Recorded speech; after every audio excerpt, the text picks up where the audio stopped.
Le confrère Guébry a parlé d'escroquerie. Moi, j'ai parlé d'imposture. D'imposture, voilà, c'est bien ça. Moi, je ne parlerai pas d'imposture, mais je parlerai d'enfumage. Parce que oui, effectivement, c'est de l'enfumage. La création de l'AES, de l'AES, parce que depuis le début de cette crise, je pense qu'on a cessé de le dire aux uns aux autres. Les deux généraux et le capitaine se sont embourgeoisés dans la luxure du pouvoir. Donc finalement, ils ne veulent plus en sortir. Donc qu'est-ce qu'il faut faire? Il faut endoctriner le peuple au maximum. Il faut endoctriner le peuple. Il faut trouver un ennemi. Au début, l'ennemi, c'était la France. La France est partie. Après, l'ennemi est devenu la Côte d'Ivoire. Après, c'est devenu le Bénin et autres. Finalement, ils sont face à la triste réalité. On arrive au point de le point de chute de la sortie de l'AES. Voilà, chers amis, nous avons donc ici là avec le chroniqueur ivoirien Daouda Coulibaly qui fustige et critique l'AES. Pour lui, il dit que l'AES c'est de l'enfumage. Son collègue avait dit que l'AES c'est de l'imposture. Alors, qu'en est-il de tout cela, en fait? Est-ce que ces généraux, Ibrahim Traoré, Assimi Goïta et Abdourahmane Tiani, est-ce que ces trois généraux font de l'imposture? Est-ce que c'est juste de l'enfumage? Est-ce qu'ils sont en train de tromper leur peuple? Est-ce qu'ils se plaisent dans la lecture? Nous allons donc suivre attentivement le décryptage de ce monsieur Daouda et on en revient juste après pour voir est-ce que ce qu'il a dit c'est la vérité ou pas en fait. Voilà, suivons attentivement. Parce que dans la chronologie que tu faisais, la vraie chronologie c'est que eux ils savent que les sommets de la CEDEAO c'est des sommets ordinaires. La date est connue de tous. Donc, qu'est-ce qu'ils font? Ils courent chaque fois. Ils sont les premiers à sortir un communiqué, sorti comme si ils sortaient ça du chapeau d'un précipitateur ou bien d'un magicien. Ah, ok. Désormais, nous, CEDEAO, c'est la nous, AES, c'est la libre circulation des biens et des personnes chez nous. Il n'y a pas de visa chez nous, tranquillement. Justement, c'est pas une décision pour dire à la CEDEAO, on va doucement, on laisse... Ah, c'est maintenant qu'ils vont doucement? C'est une question que je pose, hein. Oui, non, en fait, effectivement, quand je repose la question, c'est-à-dire que c'est maintenant qu'ils se rendent compte qu'il faut aller doucement. Pourtant, Christelle, ce sont les trois qui ont passé leur temps à parler de réciprocité. Vous souvenez du discours mémorable de l'actuel Premier ministre du Mali à l'ONU? Maïga. Vous vous rappelez du discours où on bandait les muscles à tout va? On va appliquer la réciprocité à tout le monde. On fait ceci chez nous, on fait ça chez nous. Donc finalement, vous vous rendez compte que le Mali, ça fait bien, j'ai trouvé très bien l'analyse d'Herman qui parlait de la population malienne. Mais quand on fait le ratio, les ratios des populations de l'AES et de la CEDEAO, finalement quand on fait le ratio, on se rend compte que qui est plus nombreux chez... Qui est plus en nombre chez qui? Mais c'est les trois pays qui sont pratiquement dans tous les pays de la CEDEAO. Et la Côte d'Ivoire abrite le plus gros contingent. De ressortissants, tu veux dire? De ressortissants, oui. Bien sûr. Donc, qu'est-ce que tu fais finalement? Parce que finalement, tu te rends compte que tu es en train, à cause de ton embourgeoisement du pouvoir, tu es en train de mettre tes populations qui vivent dans ces pays-là en difficulté. Et vous dites que la question sécuritaire pour laquelle ils sont arrivés au pouvoir n'est pas encore réglée. Christelle, qu'on ne me dise pas ça. Quand on me pose cette question, j'ai mal, je souffre, mon âme est en peine. Ah bon? Parce que oui, allez-y dans les trois pays. Lorsqu'ils prenaient le pouvoir, quel était le niveau de sécurité? Aujourd'hui, où nous sommes en 2024, pratiquement à la fin de l'année, quel est le nombre? Faites le constat, faisons le bilan. Finalement, on se rend compte que dans les trois pays, ils sont venus pour la sécurité, mais la sécurité n'y est pas. Vous ne vous rappelez pas de l'attaque de Barça-Logo? Vous ne vous rappelez pas de l'attaque de l'aéroport de, comment on appelle ça, de Bamako? Vous ne vous rappelez pas de tout ce qui se passe au Niger? La semaine dernière, même au Niger. Mais de quoi est-ce qu'on parle? De quelle sécurité nous parle-t-on? 6 mois plus, est-ce que ça marchera, cette transition, cette négociation qui va encore s'élargir? Moi, je ne sais pas de quelle négociation parlent les uns et les autres. Christelle, pour rappel, je tiens à rappeler aux uns et aux autres qu'il a fallu 4 ans. 4 bonnes années. Et ça continue encore jusqu'à présent. Pour que la Grande-Bretagne, quand elle a fait le Brexit, il a fallu 4 ans. Et jusqu'à présent, ils n'ont pas encore fini de vider le contentieux.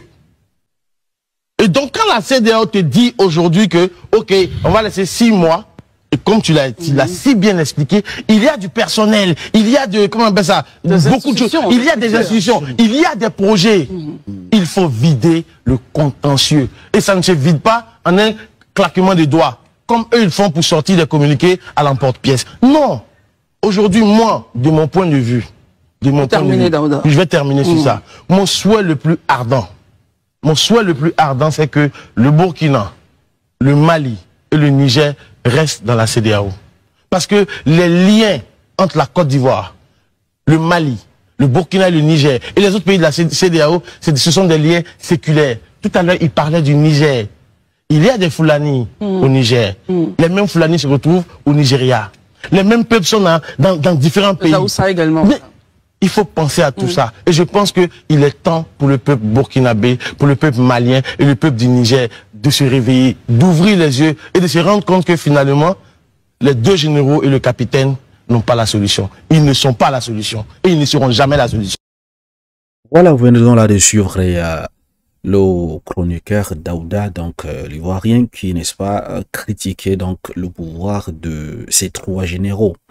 Il a dit que l'objectif donc de ces généraux à la tête de leurs différents pays respectifs était, n'est-ce pas, la question de la sécurité. La question a été posée, il dit il a mal au fait, lorsqu'on lui pose cette question. Où en est-on aujourd'hui par rapport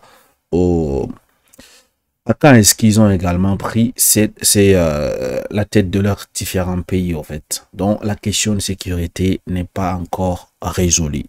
Moi, je m'aimerais bien poser à monsieur Daouda, donc le chroniqueur, cette question, s'il m'écoute, en fait. Les pays qui ont été confrontés au phénomène du terrorisme pendant plus d'une décennie d'années, en fait, plus d'une dizaine d'années, et que est-ce qu'on peut venir comme ça régler cette question de sécurité comme ça en 2-3 ans? Est-ce que cela est faisable, en fait? Les Américains sont partis en Afghanistan pour, n'est-ce pas, régler la question de, je sais pas, des terroristes, des djihadistes, toutes ces choses, soi-disant. Nous savons tous que... Mais qu'est-ce qui s'est passé? Ils ont pu le faire? Non. Tout récemment, la Russie est partie au secours de Bachar al-Assad depuis le printemps arabe, si vous vous rappelez, en 2011. La Russie est partie, mais finalement, Bachar n'est pas tombé. Il est tombé, en fait. C'est pour vous dire combien de fois des pays africains qui ne contrôlent pas leur propre monnaie, qui n'ont pas accès, n'est-ce pas, au matériel, qui ne peuvent même pas se fournir des matériels avant, n'est-ce pas, quand ils étaient encore dans la CEDEAO, quand ils étaient encore avec les partenaires, dits partenaires traditionnels, je ne vais pas citer le nom des gens, ils ne pouvaient pas s'offrir des chars de guerre. Tout récemment, le Burkina Faso s'est offert des chars, des matériels de guerre, en fait. Donc venir critiquer le régime de ces 3 généraux comme ça, parce que ils ont pris le pays pour la question de sécurité, mais après 3 ans, 4 ans, il n'y a rien. On ne peut pas dire qu'il n'y a rien. Il y a des avancées. Ils achètent du matériel. C'est vrai qu'il y a de tueries. Vous avez rappelé l'attaque de l'aéroport de Bamako. Vous avez rappelé l'attaque de Barsologo. Vous avez rappelé des choses tout récemment au Niger. Bien sûr, ils ont des ennemis. Et ils n'ont pas des trucs, des armes sophistiquées pour se protéger, pour se prémunir de tout, en fait. Même un pays qui est tellement sophistiqué, un pays qui a avancé en technologie de guerre, comme la Russie s'est fait attaquer par les missiles ukrainiens, ça rentrait dans leur truc. Donc ça, c'est pas une justification pour, n'est-ce pas, fustiger ces personnes. Mais maintenant, est-ce que c'est de l'enfumage, l'AES? Est-ce que c'est une solution de sortir de la CEDEAO? D'abord, est-ce que M. Daouda s'est posé la question de savoir pourquoi est-ce qu'ils sont sortis de cette CEDEAO, en fait?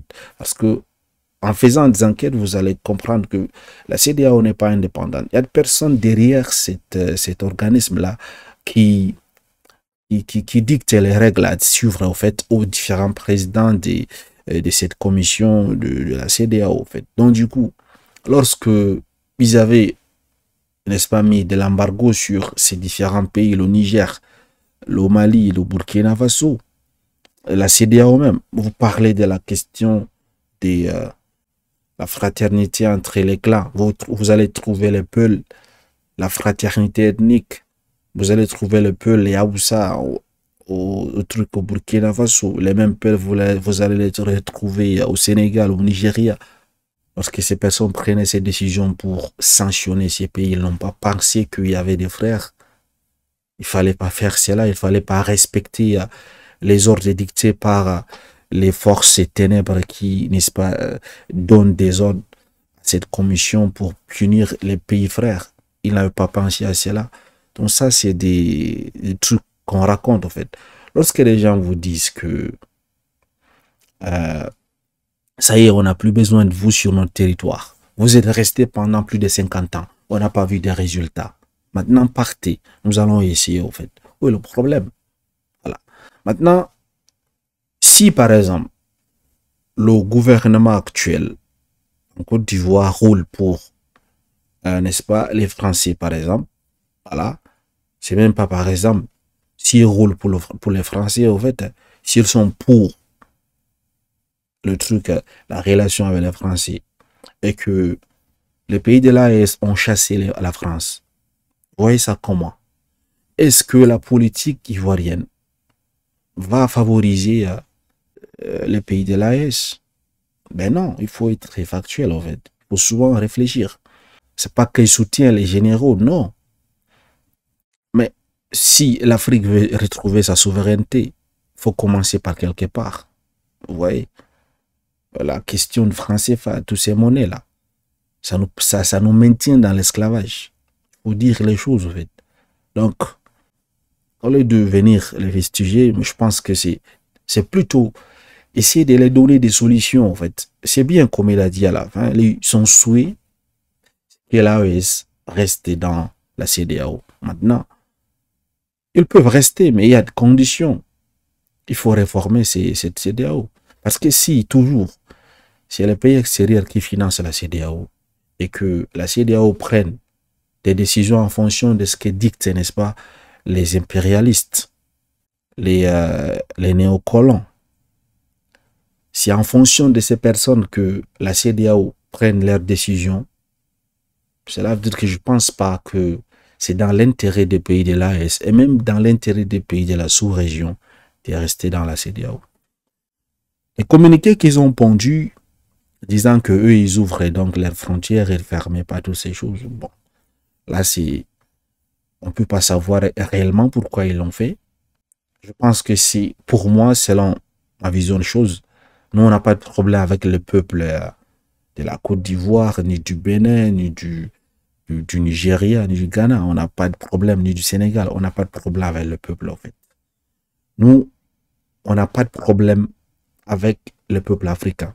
Ils sont libres de venir chez nous. Même si vos pays ferment la porte à nos ressortissants. Moi, je pense que c'est le message. Hein. C'est pas que c'est parce que la CEDEAO veut accélérer les choses, toutes ces... Non, non. Voilà. Chacun a sa façon de voir les choses.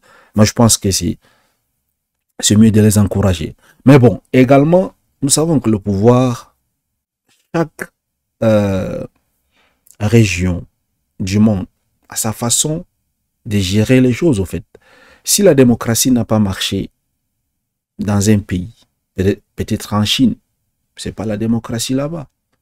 On n'est pas obligé donc d'imiter ce qui se passe en Europe. Ben non. Si on a essayé cela en Afrique, ça n'a pas marché. Essayons avec peut-être ces systèmes du régime militaire, voyons est-ce que ça peut aller.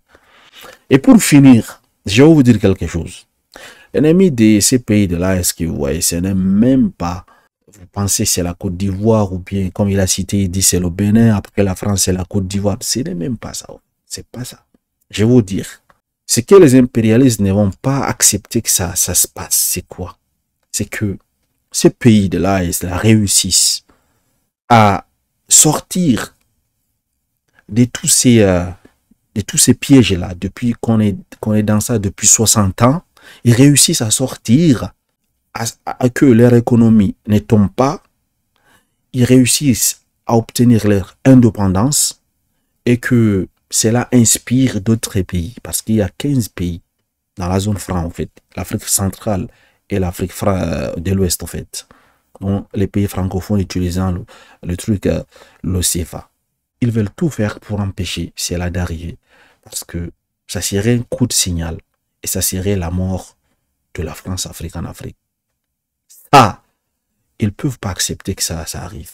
C'est pour cela que je vous dis, jusqu'à maintenant, ce processus de rupture là, ça n'a pas encore réussi en fait. À tout moment, vous pouvez entendre qu'ils ont assassiné un leader, mais le leader de l'AES là.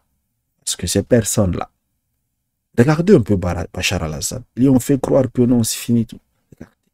En un temps, 2 mouvements, il a été, comment dire, déchu du pouvoir.